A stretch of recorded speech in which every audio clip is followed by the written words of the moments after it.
ಕುಡುಕ ಪುಂಡರ ಖಾಸಗಿ ಅಡ್ಡೆಯಾಯ್ತ ಹಿರೇಬೇವನೂರು ಗ್ರಾಮ ಪಂಚಾಯಿತಿ.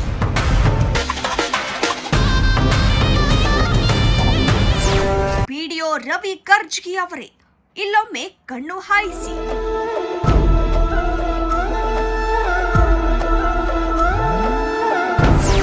ಜಯ ಟೈಮ್ಸ್ ಪತ್ರಿಕೆ ಈಗ ಡಿಜಿಟಲ್ನಲ್ಲೂ ಲಭ್ಯ.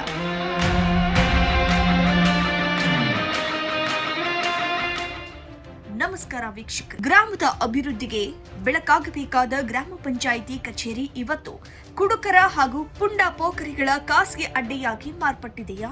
ಹೌದು, ಇದು ವಿಜಯಪುರ ಜಿಲ್ಲೆಯ ಇಂಡಿ ತಾಲೂಕಿನ ಹಿರೇಬೇವನೂರು ಗ್ರಾಮ ಪಂಚಾಯಿತಿಯ ಕಣ್ಣೀರಿನ ಕತೆ. ಊರಿನ ಸಮಸ್ಯೆಗಳನ್ನ ಬಗೆಹರಿಸಬೇಕಾದ ಪಂಚಾಯಿತಿ ಆವರಣವೇ ಇವತ್ತು ಗಬ್ಬೆದ್ದು ನಾರುತ್ತಿದೆ. ಯಾವುದೇ ಕೆಲಸಕ್ಕೆ ಸಾರ್ವಜನಿಕರು ಬಂದರೆ ಅಲ್ಲಿ ನಿಲ್ಲಲು ಆಗದಂತಹ ದುಸ್ಥಿತಿ ನಿರ್ಮಾಣವಾಗಿದೆ. ನೀವು ಇಲ್ಲಿ ನೋಡ್ತಾ ಇರೋದು ಯಾವುದೋ ಮದ್ಯದಂಗಡಿ ಅಥವಾ ಖಾಲಿ ಸೈಟ್ನಲ್ಲಿ ಬಿದ್ದಿರೋ ಕಸ ಅಲ್ಲ. ಇದು ಹಿರೇಬೇವನೂರು ಗ್ರಾಮ ಪಂಚಾಯಿತಿ ಆವರಣ.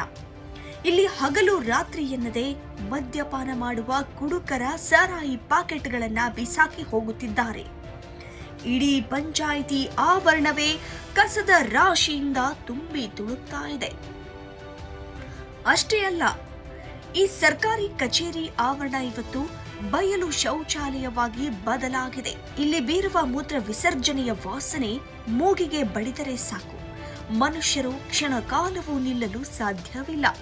ಸಾರ್ವಜನಿಕರು ಕಚೇರಿಗೆ ಬಂದರೆ ಮೂಗು ಮುಚ್ಚಿಕೊಂಡು ಓಡಿ ಹೋಗುವ ಪರಿಸ್ಥಿತಿ ಎದುರಾಗಿದೆ. ಊರಿನ ಕಸವೆಲ್ಲ ಬಂದು ಈ ಪಂಚಾಯಿತಿಯಲ್ಲೇ ಸಂಗ್ರಹವಾಗ್ತಾ ಇದೆಯಾ ಅನ್ನುವಷ್ಟರ ಮಟ್ಟಿಗೆ ಈ ಜಾಗ ಹಾಳಾಗಿದೆ. ಅಭಿವೃದ್ಧಿ ಮಾಡಲು ಇಲ್ಲಿ ಒಬ್ಬರು ಅಭಿವೃದ್ಧಿ ಅಧಿಕಾರಿ ಇದ್ದಾರೆ. ಅವರ ಹೆಸರು ರವಿ ಕರ್ಜಗಿ ಅಂತ.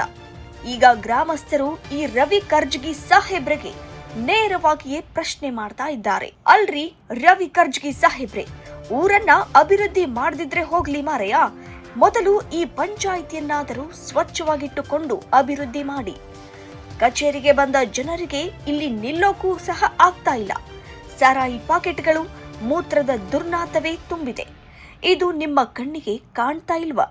ಅಥವಾ ನೀವು ಈ ವಾತಾವರಣಕ್ಕೆ ಹೊಂದಿಕೊಂಡು ಬಿಟ್ಟಿದ್ದೀರಾ ಹೇಗೆ? ಜನರ ತೆರಿಗೆ ಹಣದಲ್ಲಿ ಸಂಬಳ ಪಡೆಯುವ ಅಧಿಕಾರಿಗಳು ಹಾಗೂ ಜನಪ್ರತಿನಿಧಿಗಳು ಇಷ್ಟೊಂದು ಬೇಜವಾಬ್ದಾರಿಯಾಗಿ ನಡೆದುಕೊಳ್ಳುತ್ತಿರುವುದು ನಿಜಕ್ಕೂ ನಾಚಿಕೆಗೇಡಿನ ಸಂಗತಿಯಾಗಿದೆ. ಇನ್ನಾದರೂ ಸಂಬಂಧಪಟ್ಟ ಮೇಲಾಧಿಕಾರಿಗಳು ಹಾಗೂ ಪಿಡಿಒ ರವಿ ಕರ್ಜಗಿ ಅವರು ತಕ್ಷಣ ಎಚ್ಚೆತ್ತುಕೊಂಡು ಪಂಚಾಯಿತಿ ಆವರಣವನ್ನ ಸ್ವಚ್ಛಗೊಳಿಸಿ ಪುಂಡ ಪೋಖರಿಗಳ ಹಾವಳಿಗೆ ಕಡಿವಾಣ ಹಾಕುತ್ತಾರಾ? ಕಾದು ನೋಡಬೇಕಿದೆ.